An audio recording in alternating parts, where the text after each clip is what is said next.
हाय hi students, आज हम शुरू करने जा रहे हैं रिफ्रैक्टिव इंडेक्स, जो कि लाइट चैप्टर का एक पार्ट है। मैं इसको थोड़ा डिफ़िकल्ट मानती हूँ क्योंकि बच्चों को थोड़ा सा इस चैप्टर के इस पार्ट में प्रॉब्लम्स फेस करनी पड़ती हैं। तो आज मैं आपको कोशिश करूँगी इस चैप्टर को थोड़ा सा, इस पार्ट को ईजी वे में समझाने के लिए कि आप इसको कैसे क्वेश्चंस को अटेम्प्ट कर सकते हैं, क्योंकि बहुत सारे क्वेश्चंस आप देखने को मिलेंगे आपको कि अलग अलग वैरायटी के क्वेश्चंस यहाँ से बन रहे हैं। जो बाकी का रिमेनिंग चैप्टर है उसमें से आपको रे डायग्राम या क्वेश्चंस बहुत तरह का बन सकता है। मतलब अगर आपके कॉन्सेप्ट्स क्लियर नहीं होंगे तो यहाँ के क्वेश्चंस आपसे सॉल्व नहीं हो पाएंगे। तो मैं आज बस यही कोशिश करने जा रही हूँ कि आपको इस चैप्टर के कुछ इस टॉपिक से रिलेटेड क्वेश्चंस करवा दिए जाएं और आपको कॉन्सेप्ट्स की क्लैरिटी दे दी जाए। तो सबसे पहले इसको समझने के लिए मैं आपको एक लॉ की बात करने जाऊंगी। लॉ क्या है? लॉज ऑफ रिफ्रैक्शन का ये लॉ रहेगा, स्नेल्स लॉ। पहले लॉज ऑफ रिफ्रैक्शन को ही देख लेते हैं कि लॉज ऑफ रिफ्रैक्शन क्या कहता है। आपने इससे पहले लॉज ऑफ रिफ्लेक्शन समझा होगा, है ना। तो हमें पता है कि लॉज ऑफ रिफ्लेक्शन और रिफ्रैक्शन में एक लॉ तो बिल्कुल सेम है। क्या लॉ है? रिफ्रैक्शन की बात कर रहे हैं हम। लॉज ऑफ रिफ्रैक्शन में सबसे पहले हमें जो फर्स्ट लॉ कहता है कि all the rays, that is incident ray, refracted ray and normal, all lie on the same plane. Second law vary करता है। हमारे पास रिफ्लेक्शन वाले पार्ट में कहता है angle I will be equal to angle R, जबकि स्नेल्स लॉ, जो कि लॉज ऑफ रिफ्रैक्शन का सेकेंड लॉ है, स्नेल्स लॉ में आपसे क्या कहता है तो उसकी हम डिस्कशन करेंगे। सबसे पहले मैं आपको कुछ मीडियम्स के बारे में, कुछ जनरल टॉपिक के बारे में डिस्कशन कर लेना चाहती हूँ। देखिए, हमारे पास दो मीडियम्स की हम यहाँ बात करते हैं। एक होता है आपका रेयरर मीडियम और दूसरा होता है आपका denser medium. Sorry, first is your rarer medium and second is your denser medium. क्या होता है रेयरर मीडियम और क्या होता है डेंसर, आप खुद अंदाज़ा लगा सकते हो। रेयरर का मतलब है कि जहाँ पर पार्टिकल्स बहुत फार अपार्ट है, पार्टिकल्स जहाँ पर बहुत दूर दूर हैं, जहाँ पे पार्टिकल्स की इतनी डेंसिटी नहीं है, तो वो आपका रेयरर मीडियम बन जाएगा। और डेंसर मीडियम क्या होता है? जहाँ पर पार्टिकल डेंस हैं, जहाँ पर पार्टिकल ज़्यादा हैं या पार्टिकल बहुत क्लोजली पैक्ड है, उन ऐसे मीडियम को हम डेंसर मीडियम कहते हैं। तो यहाँ पर दोनों मीडियम्स आप खुद आइडेंटिफाई कैसे कर सकते हैं। फॉर एग्जांपल, मैंने आपको बोला कि आपके पास you have air and you have water, you have two mediums, air and water. तो आपको खुद से अंदाज़ा हो जाएगा कि air will act like a rarer medium and water will act like a denser medium. अब आपने कैसे ये खुद पता लगाना है, आपको ये देखना है कि किस में पार्टिकल्स जो हैं वो फार अपार्ट है, जिसमें डेंसिटी लो होगी वो एक्ट करेगा रेयरर मीडियम की तरह, और जिसमें पार्टिकल्स थोड़े से क्लोजली पैक्ड होंगे तो वो एक्ट करेगा डेंसर मीडियम की तरह। अब यहाँ पर मेरे पास, मैं दूसरे किसी मीडियम की अगर कंपैरिजन कर लूँ, वाटर की मैं किसी ऑयल से कंपैरिजन कर लूँ, केरोसिन और ऑयल से कंपैरिजन कर लेते हैं, चलो। तो अब यहाँ पर आपको पता है दोनों ही लिक्विड स्टेट में है, लेकिन दोनों के कंपैरिजन में वाटर एक्ट करेगा रेयरर मीडियम की तरह and kerosene oil will act like a denser medium. क्यों? क्योंकि पार्टिकल्स यहाँ पर थोड़े डेंस हो जाएंगे, है ना। ऑयल हमें पता है कितना विस्कस होता है, विस्कस लिक्विड होते हैं, तो इसीलिए यहाँ पर इस केस में ये एक्ट करेगा रेयरर मीडियम की तरह and kerosene oil will act like a denser medium. यहाँ पर ये रेयरर मीडियम था, ये डेंसर मीडियम था। तो you can analyze by your own. आप कैसे एनालाइज करते हो ये मैंने आपको तरीका बता दिया। चलिए आगे चलते हैं। हमने मीडियम्स की जानकारी ले ली, अब मुझे मीडियम्स का यहाँ पर रोल क्यों देखना है, क्यों मुझे पता लगाना है मीडियम्स का क्या है। यहाँ पर आपको सबसे पहले इसको समझने के लिए मैं स्नेल्स लॉ बताऊंगी। स्नेल्स लॉ क्या कहता है? स्नेल्स लॉ कहता है, देखिए, फॉर एग्जाम्पल मैंने क्या किया, मैंने एक स्लैब तैयार किया, ग्लास स्लैब।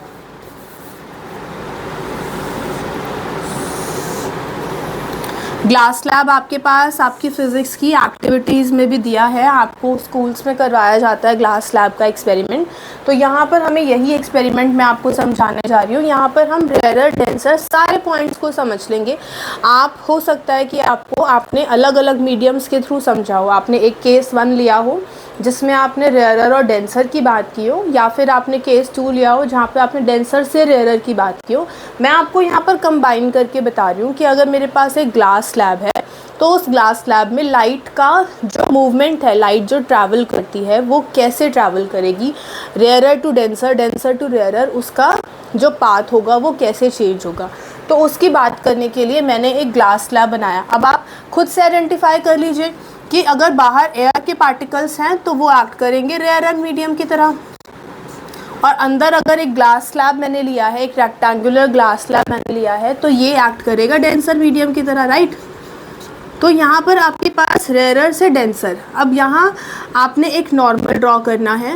नॉर्मल क्या होता है, किसी भी एक सरफेस के परपेंडिकुलर जो लाइन आप ड्रॉ करते हो उसको आप नॉर्मल कहते हो, ठीक है। तो यहाँ पर एक नॉर्मल ड्रॉ किया। अब हमने क्या करना है, एक लाइट का पाथ दिखाना है। ये लाइट का पाथ जो कि इस नॉर्मल के टुवर्ड्स आ रहा है, this is your incident ray, this is your incident ray, right. तो ये इंसिडेंट रे आपके पास नॉर्मल के टुवर्ड्स आती हुई दिखेगी। अब ये कहाँ से आ रही है, रेयरर मीडियम से आ रही है, यानी कि एयर से आ रही है। और क्या होगा, ये जैसे ही ग्लास स्लैब में एंटर करेगी it will bend towards the normal. क्यों ऐसा हो रहा है, क्योंकि इस लाइट ने अपना पाथ चेंज किया। हम रिफ्रैक्शन के कॉन्सेप्ट में समझते ही यही हैं कि light will change its path, light will bend from its path when it enters from rarer to denser medium। जब ये rarer से denser medium में जाएगी वो अपना पाथ चेंज कर लेगी। सेम दूसरी कंडीशन में भी होगा, जब डेंसर से रेयरर मीडियम में जाएगी वो फिर से अपना पाथ चेंज करेगी। तो हमें उसी पाथ के चेंजिंग को समझना है कि किस मीडियम में जाने पर वो कैसा अपना पाथ शो कर रही है। तो मैं आपको बस वही समझाने की कोशिश कर रही हूँ। देखो, रेयरर से डेंसर मीडियम में आए तो आपको बस ये 2 पॉइंट्स याद रखने हैं। 2 पॉइंट्स क्या कहते हैं, ये रेयरर मीडियम से, मार्कर नहीं चल रहा, जस्ट अ मिनट।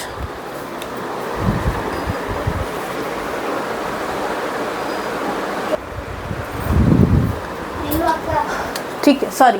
देखो यहाँ पर हमारे पास जब रेयरर से डेंसर मीडियम में, rarer to denser medium light travel कर रही है, इट विल बेंड, क्या, it will bend towards the normal, it will bend towards the normal. अब मेरी बात समझो, towards the normal, towards the normal का मतलब क्या है कि अगर मेरे पास ये एक नॉर्मल हमने ड्रॉ किया तो लाइट का पाथ होना क्या चाहिए था, इंसिडेंट रे का पाथ होना चाहिए था ऐसा, ठीक है, इंसिडेंट रे का पाथ। लेकिन ये नहीं हुआ क्योंकि लाइट एक मीडियम से दूसरे मीडियम में एंटर कर रही है। लाइट ने जब एक मीडियम से दूसरे मीडियम में एंटर किया वो अपना पाथ थोड़ा सा चेंज कर लेती है, वो बेंडिंग दिखाती है। और यही रीज़न है जब आप किसी पॉन्ड में कोई कॉइन डालते हो या आप फिशेस को देखते हो तो वो अपने पोजीशन से डिस्प्लेस्ड लगता है ना, तो वो रिफ्रैक्शन की वजह से ही हो रहा है। तो यहाँ पर हम समझ रहे हैं प्रैक्टिकली कि ऐसा क्यों हो रहा है। तो एक्चुअल में जो इंसिडेंट रे जाना चाहिए था वो जा रही है ऐसे, लेकिन क्योंकि मीडियम का चेंज हुआ है, मीडियम चेंज होने की वजह से उसने अपने पाथ को इतना बेंड कर लिया, राइट। अब देखो यहाँ पर फिर से एक हमें नॉर्मल ड्रॉ करना है। नॉर्मल ड्रॉ करने का रीज़न क्या है, क्योंकि यहाँ पर लाइट फिर से अपना पाथ चेंज करेगी क्योंकि वो डेंसर से रेयरर मीडियम में वापस आ रही है। तो it will bend away from the normal. क्यों ऐसा, when light enters from denser to rarer medium it will bend away from the normal, वो नॉर्मल से अवे चली जाएगी। तो आपको बस ये 2 पॉइंट्स ध्यान में रखने हैं अभी के लिए कि रेयरर से डेंसर, डेंसर से रेयरर, रेयरर से डेंसर में आएगी, यानी कि पार्टिकल्स जहाँ पर बहुत लूज़ है, लूजली पैक्ड है, वहाँ से ऐसे मीडियम में आई जहाँ पे पार्टिकल डेंस हैं। तो लाइट अपना पाथ कैसे चेंज कर लेगी, it will bend towards the normal, normal के पास खिसक जाएगी और वहीं अगर डेंसर से रेयरर में गई तो बताओ क्या होगा, it will bend away from the normal, normal से दूर हो जाएगी। तो देखो नॉर्मल से दूर हुई, तो आप एक बात समझ पा रहे हो कि अगर जो ये एंगल था मेरे पास एंगल आई, मेरे को ये पता है कि ये एंगल आई से कम होगा, इसको हम एंगल आर बोलते हैं। नॉर्मल के अलोंग जो एंगल बन रहा है वो एंगल आर बन रहा है। इट मीन्स कि एंगल आई मेरे पास जितना भी हो, फॉर एग्जांपल मैं इसको कंसिडर कर लूँ कि ये मेरे पास 35 डिग्री का एंगल है, तो आपको ये पता होगा कि एंगल आर लेस देन 35 होगा। क्यों? क्योंकि हमारी जो रे है वो बेंड कर गई नॉर्मल के टुवर्ड्स। तो नॉर्मल के टुवर्ड्स बेंड करने का मतलब है कि 35 से तो एंगल कम ही दिखाएगी ना, कम एंगल होगा। कितना कम होगा ये अभी हमें नहीं कैलकुलेट करना, ये हमारे सिलेबस का पार्ट नहीं है, लेकिन होगा कम ये पक्की बात है।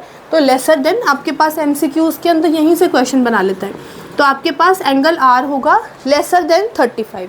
अब आप देखो जो ये वाला एंगल है यहाँ पर, ये एंगल भी लेसर देन 35 हो क्योंकि ये भी आर को रिप्रेजेंट कर रहा है। और ये जो एंगल होगा इसको हम कहते हैं एंगल ई। ये मेरा एंगल ग्रेटर होना चाहिए, angle E will be greater than angle R, greater than angle R. ठीक है जी। तो आपको बस ये छोटे छोटे पॉइंट्स की नॉलेज होनी चाहिए।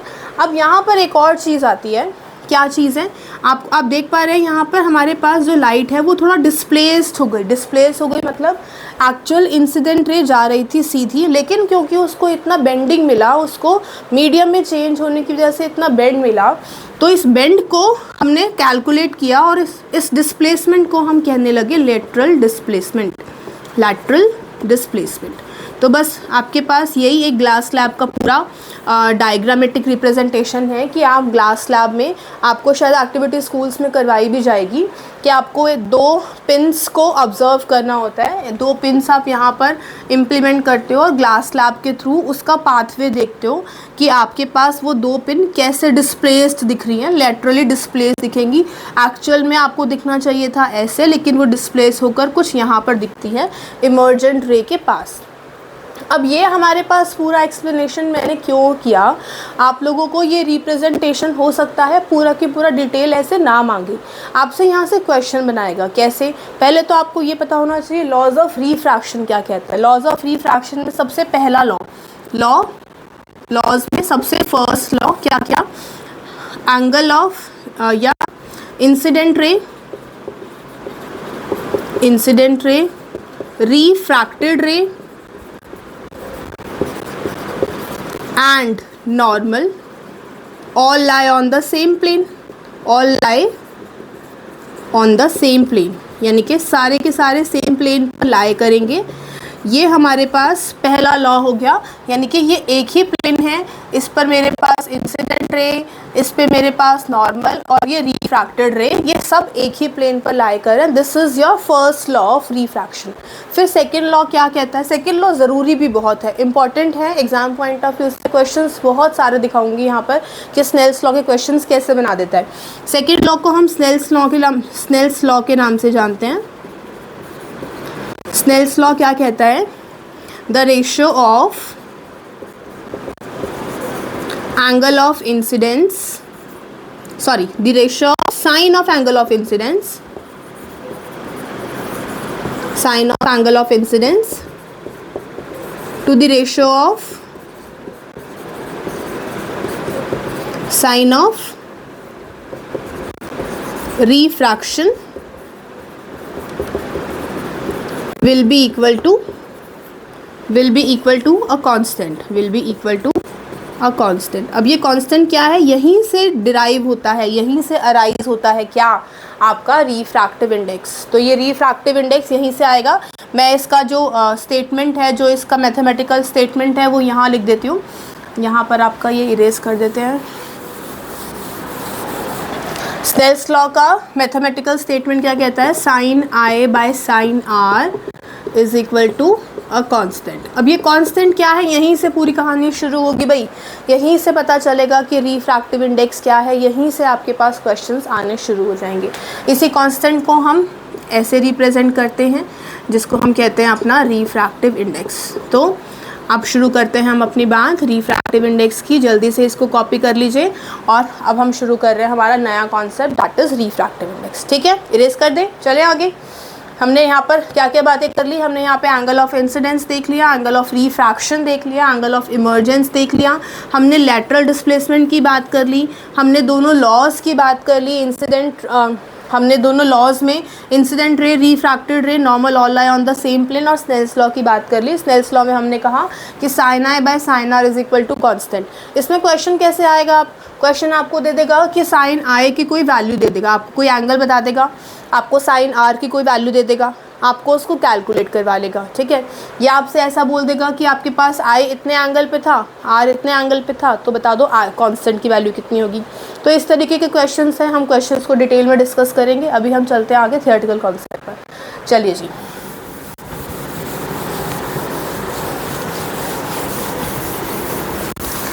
Let's move on this concept refractive index. क्या है ये रिफ्रैक्टिव इंडेक्स? देखिए, हम रिफ्रैक्टिव इंडेक्स की जब हम बात करते हैं, हमारे दिमाग में क्वेश्चन आता है कि इसका मतलब क्या है, रिफ्रैक्टिव इंडेक्स का मतलब क्या है। जैसे मान लीजिए मैंने कहा कि मेरे स्पेक्टिकल्स का, मेरे स्पेक्स का रिफ्रैक्टिव इंडेक्स 1.26 है, तो आपके दिमाग में आएगा कि मैम किस चीज़ की बात कर रही है। इससे मेरा जो मीनिंग है वो ये है, रिफ्रैक्टिव इंडेक्स का मतलब है कि लाइट अगर मेरे स्पेक्स के उस लेंस वाले पार्ट में इंसिडेंट होगी तो कितना बेंड करेगी अपनी सरफेस से, सीधा सीधा इसका मतलब ये है। जैसे मैंने आपको बोला कि मेरे पास एक टर्पेंटाइन ऑयल का कैन है, उसका रिफ्रैक्टिव इंडेक्स है कुछ करीब, मान लीजिए आप 1.47। ठीक है, तो रिफ्रैक्टिव इंडेक्स उस टर्पेंटाइन ऑयल का 1.47 का क्या मतलब है, आप ये बताएंगे कि वो मीडियम या वो टर्पेंटाइन ऑयल कितना डेंस है, कितना उसमें लाइट की बेंडिंग होगी या वेलोसिटी ऑफ लाइट क्या रहेगी। हम उस वैल्यू से ये सारी चीज़ें कैलकुलेट कर सकते हैं। मतलब हम क्या क्या बात करने जा रहे हैं, हमने रिफ्रैक्टिव इंडेक्स से क्या क्या चीज़ें समझ लेनी है। हमने रिफ्रैक्टिव इंडेक्स, इसको बुक्स में अलग अलग डिनोट करता है, या काफ़ी बुक्स में ऐसे करता है या एनसीईआरटी में ऐसे भी कर रहा है उसको डिनोट। इसका मतलब क्या है, अगर मैंने लिखा refractive index of 1 with respect to 2, इसका क्या मतलब है कि मैं रिफ्रैक्टिव इंडेक्स ऑफ 1 की बात कर रही हूँ और मेरी जो लाइट है वो 2 से एंटर करती हुई 1 में एंटर हुई है। क्या मतलब इसका, जैसे हमने अभी ग्लास स्लैब की बात की, ग्लास स्लैब में मैंने इसको एयर मीडियम बोला था और ये स्लैब है ना, ग्लास स्लैब है, ये फिर से एयर है। अगर मैंने आपको ये कहा कि एयर से लाइट एंटर हुई और स्लैब में चली गई, तो आप इसको कैसे रिप्रेजेंट करेंगे रिफ्रैक्टिव इंडेक्स के टर्म्स पे? आप इसको लिखेंगे रिफ्रैक्ट, क्योंकि एंटर कहाँ हो गई है, चली कहाँ गई है, ग्लास स्लैब में, तो आप लिखेंगे ग्लास स्लैब। और कहाँ से, किसके रिस्पेक्ट में आई है, एयर के रिस्पेक्ट में, यानी कि glass refractive index of glass slab with respect to air, इसको ऐसे ही डिनोट किया जाता है। आप इसको चाहे 1 मीडियम और इसको 2 मीडियम भी कह दें, तो आप क्या लिखेंगे, refractive index of 2 with respect to 1। तो सिंपल आपका ये फंडा है कि जिसमें लाइट चली गई, जिसमें लाइट एंटर हो गई, आप उसके रिफ्रैक्टिव इंडेक्स की बात कर रहे हो, और लाइट कहाँ से आ रही है, कहाँ से चलते हुए आ रही है, उसके रिस्पेक्ट में आप बात करोगे। ठीक है, जैसे हम 1-2 एग्जांपल्स ले लेते हैं आपकी क्लैरिटी के लिए। मान लीजिए मैंने कहा रिफ्रैक्टिव इंडेक्स ऑफ वाटर, यानी कि मैंने कहा कि लाइट सॉरी लाइट जो है वो वाटर में एंटर कर रही है और आई कहाँ से, लाइट एयर से आई है, तो आप क्या लिखेंगे, refractive index of water with respect to air. और मुझे अगर इसको ऑपोजिट तरीके से बताना होता, मान लीजिए पॉन्ड में मैं हूँ और मुझे बाहर किसी पर्सन को देखना है, ठीक है, तो मैं रिफ्रैक्टिव इंडेक्स कैसे बताऊँगी, मुझे मेरी लाइट कहाँ से कहाँ ट्रैवल कर रही है, from water to air, from water to air. अब वाटर टू एयर जा रही है तो हम रिफ्रैक्टिव इंडेक्स कैसे मेंशन करेंगे, refractive index of air with respect to water. Refractive index of air, क्योंकि लाइट एयर में चली गई है, कहाँ से आई है, पास होते हुए वाटर से, तो refractive index of air with respect to water. तो ये रिप्रेजेंटेशंस आपको ध्यान रखनी है, रिप्रेजेंटेशंस का ही खेल है सारा। आपको मैं 2-3 और चीज़ें सिखा देती हूँ यहाँ पर रिप्रेजेंटेशन के चलते, आप इसको प्लीज़ लिख लीजिए, फिर 1-2 चीज़ें और बता देती हूँ इसी के बारे में। आगे चलते हैं, देखो हमारे पास 1-2 एग्जाम्पल्स और ले लो। मान लीजिए मैंने कहा कि लाइट ग्लास से केरोसिन में गई। दूसरा एग्जाम्पल ले लेते हैं, लाइट एयर से वाटर में गई। तीसरा एग्जाम्पल ले लेते हैं, लाइट वाटर से ग्लास में गई। ठीक है, अब इनको रिप्रेजेंट करना है हमने, रिफ्रैक्टिव इंडेक्स के टर्म्स पे इसको रिप्रेजेंट करना है। आप रिफ्रैक्टिव इंडेक्स के टर्म्स पे चाहे मीडियम को 1 और 2 मान लें, या जो आपको वैल्यूज़ दे रहा है, जो आपको नोटेशंस दे रहा है, आप उसी को कंसिडर कर लें। अब ग्लास और केरोसिन की अगर बात करता है, तो ग्लास और केरोसिन की बात करने के लिए पहले तो आप इसका सिंबल बनाएंगे रिफ्रैक्टिव इंडेक्स का।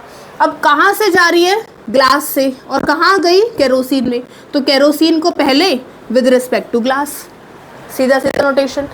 दूसरा देखते हैं, इसके लिए बात कर लेते हैं, कहाँ से एंटर हुई है, एयर से, कहाँ चली गई है, वाटर में, तो refractive index of water with respect to air.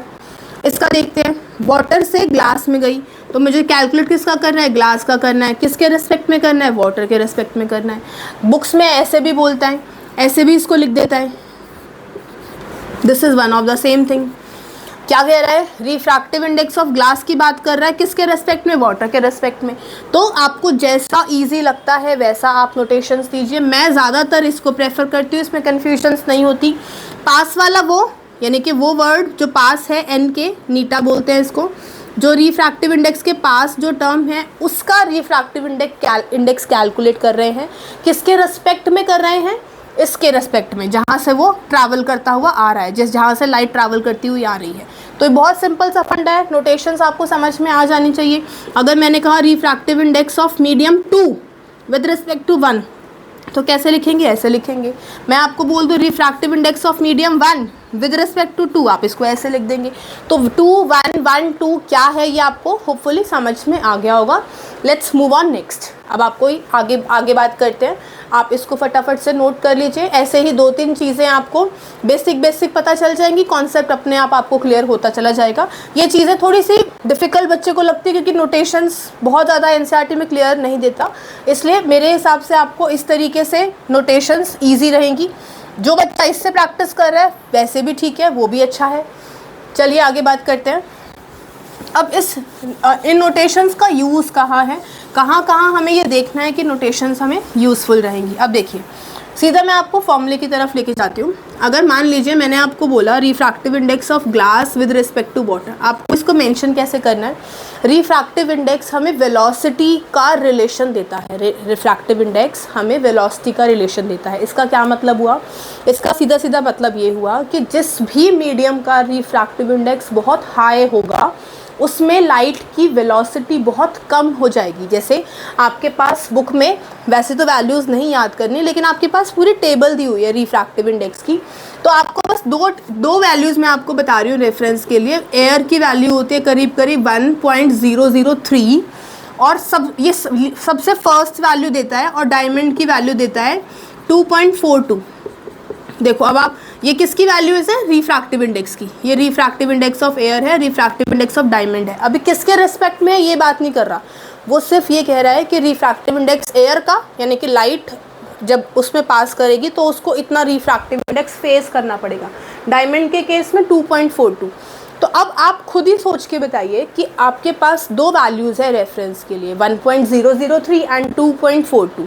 अब रिफ्रैक्टिव इंडेक्स की वैल्यू जिस केस में ज़्यादा, डायमंड के केस में ज़्यादा है, उस केस में वेलोसिटी ऑफ लाइट कम हो जाएगी। Velocity of light will decrease, velocity of light will decrease. क्यों ऐसा, क्योंकि अगर रिफ्रैक्टिव इंडेक्स बहुत ज़्यादा है तो देखो हम रिलेशन निकालते हैं। अभी मैं आपको फॉर्मूला तो बताने लगी हूँ, अभी इसको थोड़ा सा होल्ड पे डालते हैं। पहले मैं आपको रिलेशन बताती हूँ। रिफ्रैक्टिव इंडेक्स किसी भी मीडियम का ज़्यादा, ठीक है, ये मतलब हाई वैल्यू अगर है तो वो क्या देगा, उससे क्या समझ में आएगा मुझे, वेलोसिटी उस मीडियम का कम, वेलोसिटी ऑफ लाइट उस मीडियम के लिए कम देखी जाएगी। मतलब मैं कह सकती हूँ इन्वर्स रिलेशन है। अगर मैं आपको रिलेशंस बताऊँ तो इन्वर्स रिलेशन आप समझ जाएंगे। Velocity of light refractive index के इन्वर्स रिलेशन में आएगी। एक वैल्यू अगर बढ़ रही है तो दूसरी वैल्यू घट रही है, ये इन्वर्स रिलेशंस होते हैं, ठीक है। अगर किसी का रिफ्रैक्टिव इंडेक्स ज़्यादा तो उस मीडियम की डेंसरनेस ज़्यादा, उस मीडियम की डेंसरनेस बहुत ज़्यादा। यानी कि हम कह सकते हैं कि इन दोनों में से अगर आपसे रेयरर और डेंसर पूछेगा तो आप वैल्यूज़ को देखकर आइडेंटिफाई कर सकते हैं कि जिसका रिफ्रैक्टिव इंडेक्स ज़्यादा वो डेंसर एक्ट करेगा, दूसरी वैल्यू रेयरर एक्ट करेगी। तो यहाँ पर इन दोनों के केस में ये रेयरर है एंड ये डेंसर है, तो आप वैल्यूज़ को देखकर भी इंटरप्रेट कर सकते हैं कि कौन एक्ट करेगा डेंसर मीडियम की तरह और कौन एक्ट करेगा रेयरर मीडियम की तरह। अब आपको रिलेशन एक मिल गया, ये फर्स्ट रिलेशन मान लीजिए, ये सेकंड रिलेशन मान लीजिए कि रिफ्रैक्टिव इंडेक्स की वैल्यू जिसमें ज़्यादा उस मीडियम की डेंसरनेस ज़्यादा। और हम अभी बात कर चुके हैं डेंसरनेस का मतलब क्या होता है। डेंसरनेस का मतलब है कि मॉलिक्यूल्स जो हैं वो डेंस हैं, मतलब मॉलिक्यूल्स क्लोज्ड पैक्ड हैं। तो उसका मतलब अगर उसमें लाइट एंटर करेगी भी तो वेलोसिटी उसकी कम हो जाएगी। तो देखो सीधा सीधा रिलेशन समझ में आ रहा है, रिफ्रैक्टिव इंडेक्स ज़्यादा, डेंसरनेस ज़्यादा हो गई, डेंसरनेस ज़्यादा हो गई तो वेलोसिटी अपने आप डिक्रीज हो गई। अच्छा, तीसरा रिलेशन बता देते हैं। तीसरा रिलेशन क्या कहता है, रिफ्रैक्टिव इंडेक्स किसी का भी अगर ज़्यादा होगा तो उस मीडियम में बेंडिंग बहुत ज़्यादा हो जाएगी, बेंडिंग विल बी हाई। तो हम इसके अंदर सीधा सीधा कह सकते हैं जिसकी बेंडिंग हाई यानी कि उसका रिफ्रैक्टिव इंडेक्स हाई। तभी तो डायमंड इतना शाइन करता है, इतना स्पार्कल करता है। क्यों? क्योंकि उसमें लाइट की वेलोसिटी कम है, बेंडिंग बहुत ज़्यादा है, इसीलिए डायमंड जो है स्पार्कलिंग नेचर का होता है। ठीक है, तो आपसे ऐसा क्वेश्चन भी पूछता है, आपसे ऐसे बोलेगा कि डायमंड की वैल्यू दे देगा कि what do you understand by 2.42 value of diamond. तो आपको ये सारे पॉइंट्स एक्सप्लेन करने पड़ेंगे। इसका मतलब है 2.42 वैल्यू का मतलब वेलोसिटी डायमंड के अंदर कम होगी, बेंडिंग बहुत ज़्यादा होगी लाइट की, और डेंसरनेस उस मीडियम की काफ़ी ज़्यादा रहेगी। अच्छा, बेंडिंग से एक चीज़ और समझा देती हूँ। जैसे कि मान लीजिए मेरे पास यहाँ लिखते हैं, जैसे कि मान लीजिए मेरे पास एक ये डायमंड का मैंने एक पीस ले लिया, ठीक है, या मेरे पास नॉर्मल है। अगर मैंने आपको ये बोला ये कोई एक एंगल है, एंगल आई, और मैं कह रही हूँ कि क्योंकि इसकी मीडियम की वैल्यू बहुत ज़्यादा है, 2.42 हम कंसिडर कर रहे हैं ना, इसको हम डायमंड कंसिडर कर रहे हैं, तो वैल्यू इसकी रिफ्रैक्टिव इंडेक्स की 2.42 है। तो आप मुझे ये बताओ, जब वैल्यू 2.42 मैं ये कह रही हूँ कि बेंडिंग बहुत ज़्यादा है, बेंडिंग बहुत ज़्यादा है, तो इसका एंगल आप क्या कहोगे, एंगल विल बी डिक्रीज्ड। तो एंगल क्या हो जाएगा, इसी के अंदर लिख देती हूँ कि एंगल विल बी लेस, यानी कि इनका जो एंगल है, ये एंगल बहुत हाई मिलेगा तो ये एंगल बहुत कम मिलेगा, इनका एंगल डिफरेंस काफ़ी ज़्यादा आ जाएगा, तो एंगल विल बी लेस। तो मेरे हिसाब से आपको ये समझ में आ गया होगा कि हम कैसे कैसे सारे पॉइंट्स को इंटरप्रेट कर रहे हैं। वेलोसिटी ऑफ लाइट से हमने समझ लिया, हमने डेंसरनेस से समझ लिया, हमने बेंडिंग से समझ लिया, कौन रेयरर एक्ट करेगा ये समझ लिया, कौन डेंसर एक्ट करेगा ये समझ लिया। तो इन पॉइंट्स के थ्रू आपसे बहुत सारे क्वेश्चन बना देगा। क्वेश्चन कैसे बनेंगे अभी हम डिस्कस करेंगे इसको। अभी आप इसको जल्दी से कॉपी मारो और फिर आगे चलते हैं। चलें, अब मैं आपके वापस इस पॉइंट पे आती हूँ जिसमें हमने बात की थी कि अगर GW दिया हुआ है, refractive index of glass with respect to water दिया हुआ है, तो उसको फॉर्मूला वाइज कैसे रिप्रेजेंट करते हैं। इसको हटा रही हूँ मैं, ठीक है, चलो आगे चल रहे हैं। देखो, refractive index of glass with respect to water है। हमने अभी देखा कि रिफ्रैक्टिव इंडेक्स वेलोसिटी के इन्वर्स रिलेशन में है। इट मीन्स कि अगर मैं रिफ्रैक्टिव इंडेक्स ऑफ ग्लास की बात करूँगी तो वेलोसिटी उसमें बहुत कम मिलेगी, और मैं यहाँ पे refractive index glass with respect to air बात कर रही हूँ, तो दो कंपोनेंट्स अगर मैंने लिए तो मुझे वेलोसिटी दो कंपोनेंट्स की दिखानी पड़ेगी।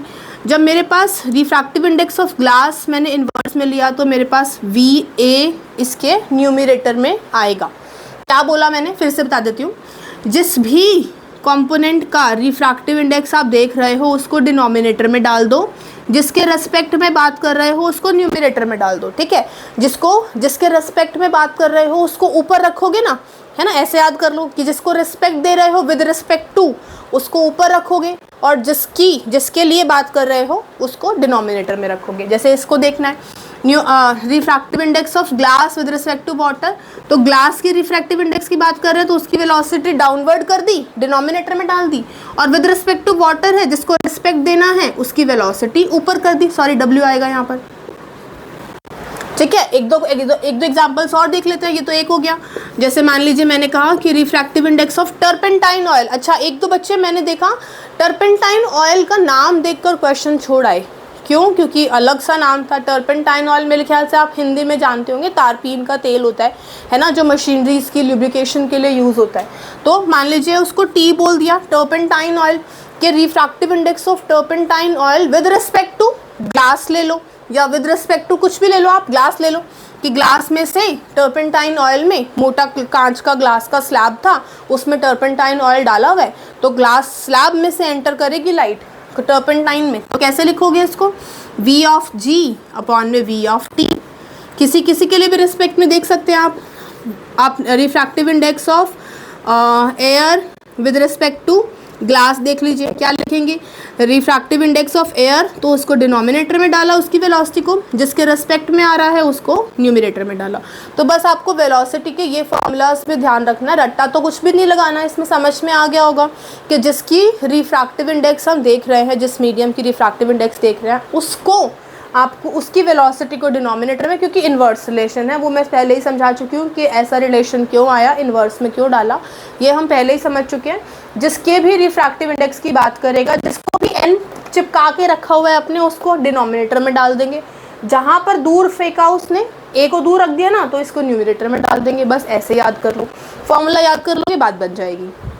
तो ये हमारे पास रिफ्रैक्टिव इंडेक्स के कुछ फॉर्मूलाज हो गए। किसी के भी रेस्पेक्ट में किसी भी मीडियम की बात कर लेगा। एयर और डायमंड के रेस्पेक्ट में बात कर लेते हैं, यहाँ पे फॉर्मूला लिखा हुआ है। तो मान लीजिए एयर से डायमंड में एंटर हुई है, सॉरी मैंने गलत लिख दिया, डायमंड में एंटर हुई है, तो डायमंड पहले आएगा with respect to air, air से आई है, तो कैसे लिखेंगे? VA अपॉन में VD। ठीक है जी, तो यहाँ पर आपके पास ये फॉर्मूलाज तैयार हो गए। अब एक और पते की बात मैं आपको बता देती हूँ, रिफ्रैक्टिव इंडेक्स और एब्सोल्यूट रिफ्रैक्टिव इंडेक्स पूछ लेता है। सब इरेज कर दें, देख लिया आप लोगों ने? ठीक है, एक और चीज़ यहाँ पर पूछ लेता है, एब्सोल्यूट रिफ्रैक्टिव इंडेक्स पूछ लेता है। एब्सोल्यूट रिफ्रैक्टिव इंडेक्स क्या है? एब्सोल्यूट रिफ्रैक्टिव इंडेक्स का मतलब है कि जब मैंने किसी एक वैल्यू को फिक्स कर दिया हो, एब्सोल्यूट कर दिया हो। एब्सोल्यूट का मतलब जब मैं हमेशा किसी एक वैल्यू के रिस्पेक्ट में ही बात करूं, जो कि हमने एयर कंसिडर करनी है। मतलब मैंने कहा कि डायमंड में लाइट एंटर करी with respect to air, glass में एंटर करी with respect to air, water में एंटर करी विद रिस्पेक्ट टू एयर, या किसी भी मतलब केरोसिन ऑयल में की विद रिस्पेक्ट टू एयर, यानी कि with respect to air, with respect to air की बात जब भी करेगा, आप इसको हमेशा VA ऊपर लिखोगे, VD नीचे लिखोगे, है ना? VA ऊपर लिखोगे, VD नीचे लिखोगे, VA ऊपर, VD नीचे, VW नीचे, सॉरी VG, और VA ऊपर और VK नीचे, राइट? ऐसे मेंशन करोगे। और यहाँ पर हमारे पास VA को हम C से रिप्रेजेंट कर सकते हैं। 9th स्टैंडर्ड में हम पढ़ते हैं, है ना, कि वेलोसिटी ऑफ लाइट को हम C से रिप्रेजेंट करते हैं। तो यहाँ पर फॉर्मूला थोड़ा सा चेंज होकर क्या बन जाता है? C अपॉन में VD। क्या बन गया? C अपॉन में VD। ये क्या बन गया? C अपॉन में VW। सॉरी मैं फिर लिख दिया, सॉरी। और यहाँ पर भी आ गया हमारे पास C अपॉन में VK। बात समझ में आई? तो इसी को बस एब्सोल्यूट रिफ्रैक्टिव इंडेक्स बोल देता है। एब्सोल्यूट रिफ्रैक्टिव इंडेक्स का मतलब है जब हमने एयर के रेस्पेक्ट में बात करनी है, किसी भी मीडियम में गया हो लेकिन एयर से पास हुआ हो, एयर से ग्लास स्लैब में आया, एयर से केरोसिन में आया, एयर से सॉरी एयर से टारपीन में आया, तो हमने उसको एब्सोल्यूट का केस मानना है। एब्सोल्यूट रिफ्रैक्टिव इंडेक्स कहता है कि वेलोसिटी ऑफ लाइट C रहेगी और वेलोसिटी ऑफ जो भी मीडियम की आप बात कर रहे हो उसको डिनोमिनेटर में डालकर आप उसको कैलकुलेट कर लोगे। और इसकी वैल्यू भी हमें याद होती है 3 × 10⁸ मीटर पर सेकेंड, है ना? तो ये वैल्यू कभी कभी नहीं देता, वो सोचता है आपको आती है वैल्यू और आपको आनी भी चाहिए। तो ये C की वैल्यू 3 × 10⁸ मीटर पर सेकेंड, ये आपके पास वैल्यू रहेगी C की value, that is velocity of light in air. ठीक है जी, कॉपी मारिए जल्दी से, आगे चल रहे हैं। तो अब तक जो जो हमने किया एक बार एनालाइज कर देती हूँ फटाफट से। जो जो हमने किया एक बार इसका क्रक्स दे देती हूँ हमने, फिर उसके बाद 2-3 क्वेश्चंस देख लेंगे। और आजकल रेशियो वाला क्वेश्चन बहुत इन है, मेरे ख्याल से 3 साल रिपीट किया रेशियो वाला क्वेश्चन। 3 साल रिपीट करने का मतलब है क्वेश्चन को हाई प्रायोरिटी दे रहा है। चांसेस कम है कि अभी भी अब आ जाए, क्योंकि बैक टू बैक रिपीट हुआ है ये रेशियो वाला क्वेश्चन सेम वैल्यूज़ के साथ, तो चांसेस कम है। लेकिन प्री बोर्ड्स में, आपके दूसरे एग्जाम्स में ऐसे क्वेश्चंस देखने को मिल सकते हैं। तो हम तो कॉन्सेप्ट क्लैरिटी के लिए हैं, तो कॉन्सेप्ट क्लैरिटी करने के लिए मैं आपको एक फॉर्मूला दूंगी जिससे आपके वो क्वेश्चंस भी बन जाएंगे। लेकिन पहले अब मैं आपको एक कंपाइल अप दे रही हूँ कि क्या क्या हमने अब तक पढ़ा। हमने पढ़ा कि अगर मेरे पास किसी भी मीडियम का रिफ्रैक्टिव इंडेक्स है, जैसे कि मान लीजिए ग्लास का रिफ्रैक्टिव इंडेक्स है विद रिस्पेक्ट टू एयर, तो हम इसको कैसे रिप्रेजेंट करते हैं, V A by V G, और वी ए को हमने सी कंसिडर किया डिवाइडेड बाय वी जी। अब मेरे को इस एन की वैल्यू से क्या क्या चीज़ें समझ में आई, एन की वैल्यू ज़्यादा तो उससे मुझे पता चला वी की वैल्यू कम, उससे मुझे पता चला कि bending will be high, bending बहुत ज़्यादा होगी, और उससे मुझे पता चला कि denseness will also high, denseness of a medium will also high। तो this relation you should know, this relation you have to learn। इससे आपके पास बतेरे क्वेश्चन बनेंगे, कैसे कैसे क्वेश्चन बनेंगे, क्वेश्चन आप चाहे सैम्पल पेपर खोल के देख लेना, चाहे मैं आपको यहाँ पर जब कराऊंगी आपको समझ में आ जाएगा, आपको क्वेश्चन का लेवल पता चल जाएगा कि कैसे क्वेश्चन पूछ रहा है। तो आपको ये पॉइंट बहुत दिमाग में डाल लेना है कि ये पॉइंट से क्या क्या चीज़ें आएंगी। बेंडिंग के साथ ही मैं एंगल भी लिख देती हूँ, हालांकि एंगल का उतना अभी फोकस नहीं करता पार्ट, एंगल आपके पास यहाँ पर डिक्रीज हो जाएगा, ठीक है, तो यहाँ पर ही लिख दिया मैंने, एंगल डिक्रीज हो जाएगा, बेंडिंग इंक्रीज होगी, तो ये आपको सारा कुछ पता होना चाहिए। अब बात करती हूँ इसके क्वेश्चंस के बारे में, एक दो क्वेश्चंस हैं मेरे पास, उसको हम बात कर लेते हैं, इसको आप कर लीजिए नोट डाउन।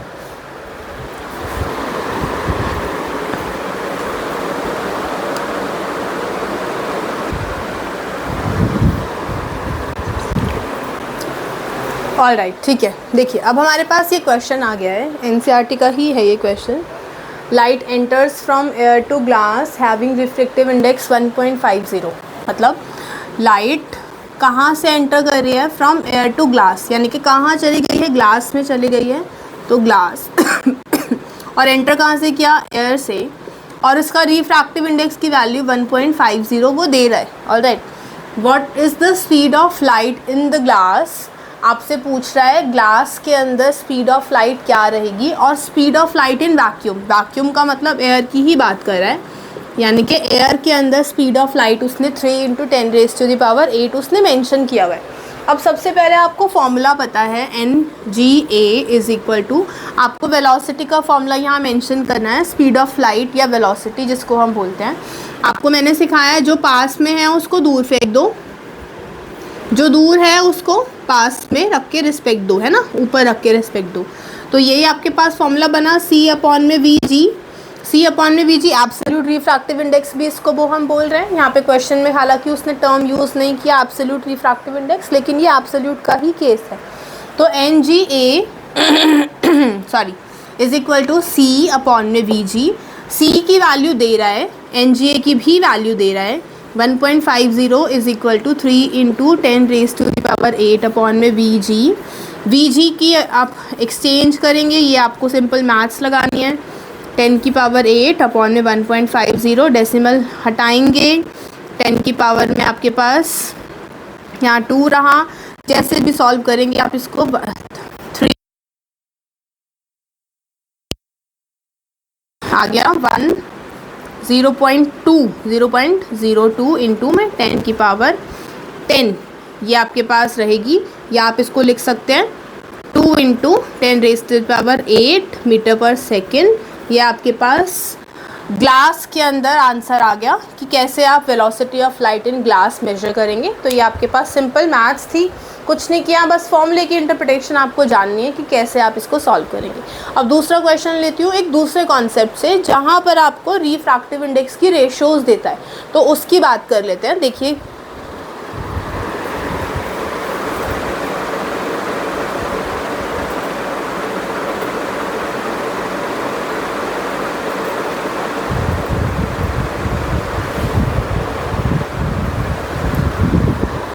ऑलराइट, देखिए अब ना ये क्वेश्चन आपको बिल्कुल अलग दिख रहा होगा। यहाँ पर आपके पास रेशोज़ के अंदर वैल्यू दी हुई है, 2/3, 4/3 ऐसे वैल्यू दी है।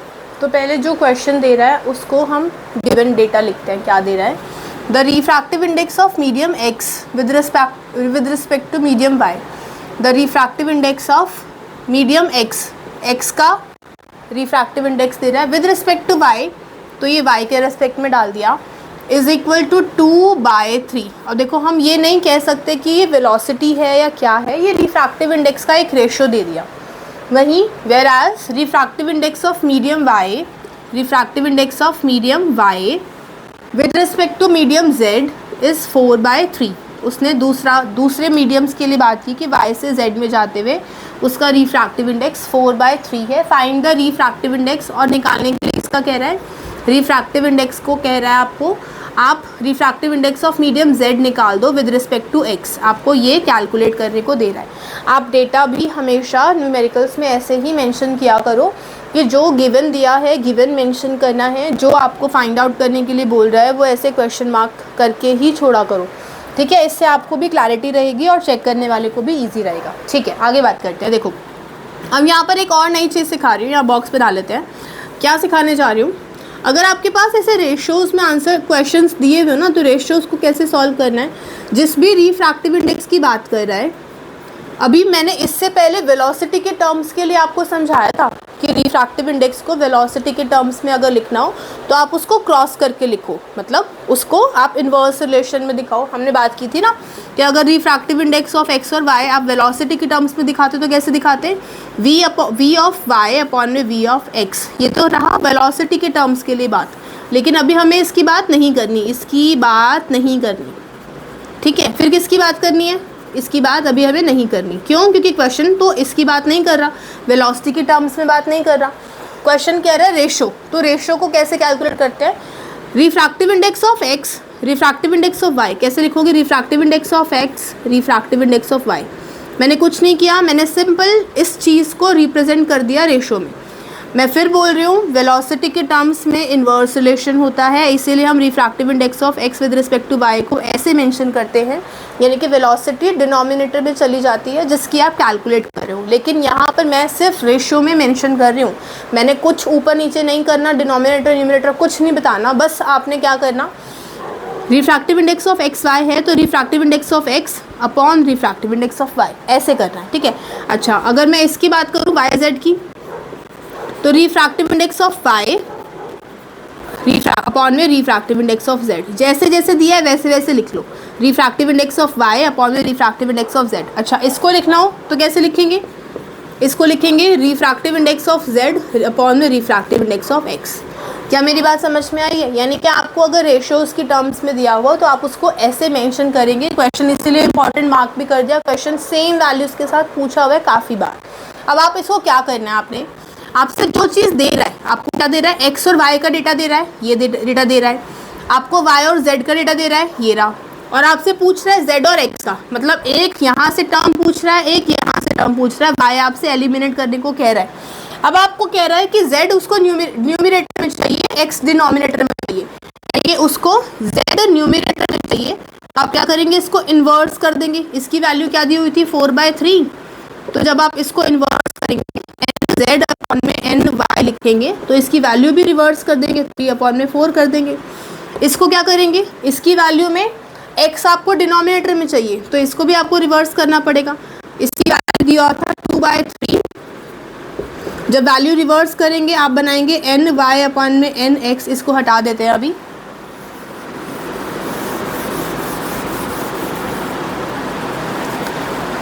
एन वाई अपॉन में एन एक्स, तो वैल्यू हो गई रिवर्स 3/2। अब आपको कुछ नहीं करना, बस इम्प्लीमेंट करना है। एन जेड चाहिए, एन जेड हमारे पास यहाँ से आया, आपने लिखा एन जेड अपॉन में एन वाई, ठीक है। ये आपने अभी इसके लिए लिखा है, सिर्फ इसके लिए ये वैल्यूज़ लिखी है पूरी की पूरी। फिर आपको डिनोमिनेटर में एक्स चाहिए, डिनोमिनेटर में एक्स चाहिए, ये वैल्यू एज इट इज़ आप यहाँ से यहाँ ले आएंगे, यानी कि एन वाई अपॉन में एन एक्स। अब ऐसा मत करना कि ये वैल्यू को ये वैल्यू से काट दिया, नहीं, आप इनपुट डालिए। आप क्या डालेंगे, इसकी वैल्यूज़ रखिए।